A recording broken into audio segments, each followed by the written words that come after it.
Hello and welcome to scrapbookingstation.com. In this video we're doing a variation of Pyramage. So that's kind of just layers of the same stamp on your card or the same pattern paper or the same whatever. So anyway, I've got a card kit on Etsy and also all these elements, and so it's just a matter of embossing and creating different colors. And if you hang to the very end, I'm going to finish the scrapbook page border. So I'm going to put the camera over my shoulder and I'm going to start with people starting from scratch. So just hang on for a couple minutes, you folks that have purchased the kits, and we'll get on to the assembly. Okay, if you're starting from scratch, the first thing you need to find is a kind of a mid-sized stamp that's got a lot of elements to it. And so this is one of my stamps from my birthday cheer stamp set from Hot Off the Press. So anyway, it's got to have a couple elements because as you stack, you want to get smaller and smaller.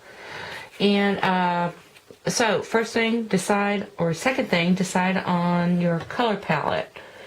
So you're going to need a colored cardstock, a metallic, and then embossing powders and inks to go along with that. And so I've actually got two here from my Etsy kit. And so for the first one, it's Riding Hood Red, and then I've got the gold cardstock, the gold embossing powder. I'm using the vanilla natural cardstock, and black inks and black powders.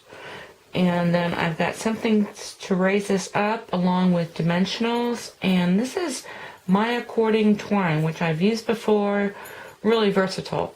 So, some sort of ribbon. And I'm going to leave you with those dimensions, but let's just talk about my other color palette. This is Not Quite Navy, silver. I'm using Early Espresso to stamp and to emboss. So, silver embossing, and then, actually, I don't have Early Espresso ink, and so all I've done here is clear embossed over Early Espresso stamp. So you've got your base card, you've got your panel, which is cut a little bit shorter. This is actually 5 1/4 by 3 1/2. And then you've got the two center elements, which we're going to raise up off of the card.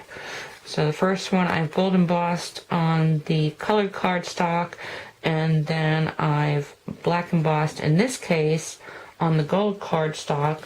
For my navy, I've clear embossed on the silver, and then you've got the silver on the navy. Okay, so let's get back together with my card kit, folks, and we'll get started putting it together.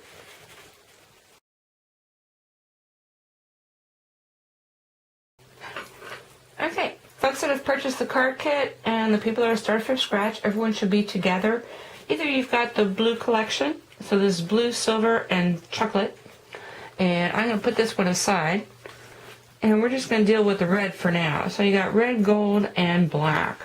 And so I want you to move all these little niblets off to the side for a little bit, and we're just going to talk about, first off, this piece, and the envelope as well. We're going to talk about this piece first. This is the first panel that's going to go onto your card, and that's stamped in either black or chocolate. And then these two pieces. And so the first thing you want to do is decide when you stack which way you're going to stack. And that's going to depend on how you cut. And for the card design, I planned on using the red for my next layer and then the gold. And so I've already cut that out, and let's take a look at what that's going to look like. So I've still got my base panel, and here are my elements. So I'm going to stack this on top of that, and you can see where I've trimmed off about, it's about a 1/16 of an inch. And that's so when I layer this on top, I can still see some of that Riding Hood red showing. And that's going to be really pretty. Okay, so you clip those out. Like I said, however you want to stack, but the idea is that this piece is in whole and is layered off to the left here, and then this one is going to go on top, and everything's going to be raised up. Now the next thing you decide is what you're going to do with your ribbon, actually, because these two pieces are going to come on last, and first off, it's kind of a ribbon thing. Now this ribbon you can use as is, so you can tie a bow and put little tendrils coming down, or you can open it up, and it's really easy to open this up. Okay, I'm going to move it a little bit closer. So you kind of open up the first end, and then you just kind of push and twist, and then as you get another segment done, open it up, and just keep on going like that.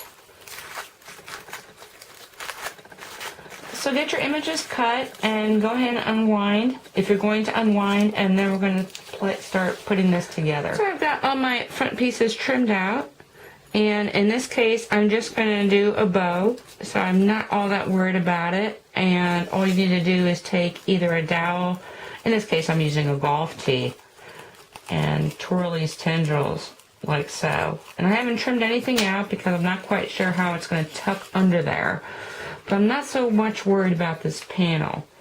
Now on this blue guy, what I want to do is actually let me get closer to the end, because I don't want to use all of it in case I'm going to use something for later.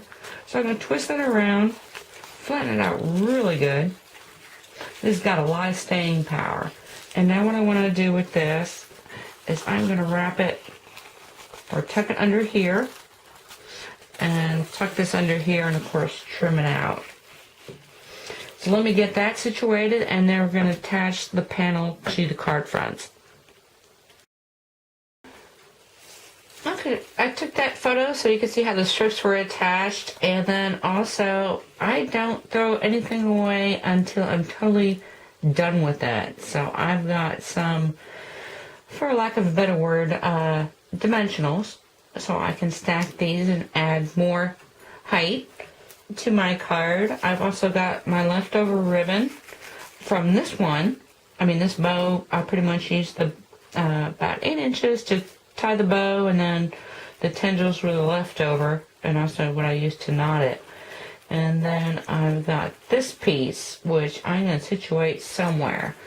So anyway, the next thing is you grab your dimensionals, and I'm only going to use 4 on this piece, and then 2 to raise up this piece.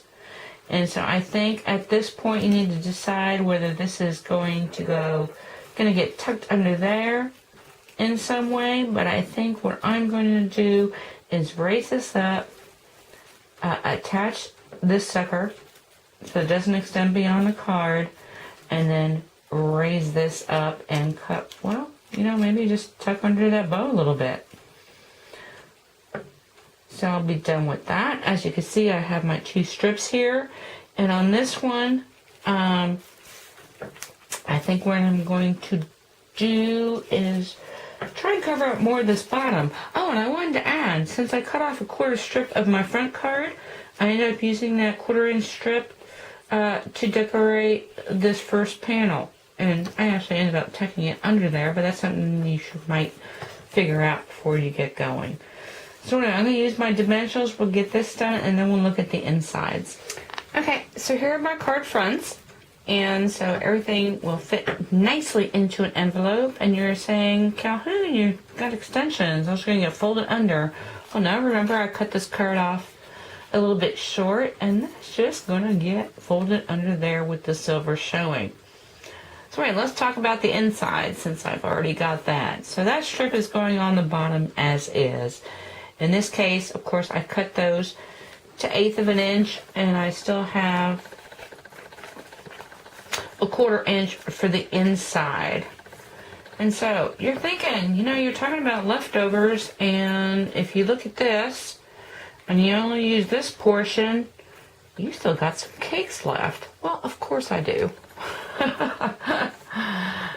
Yes, I am anal about all my leftovers. That's where all my inspiration actually, a lot of my inspiration actually comes from.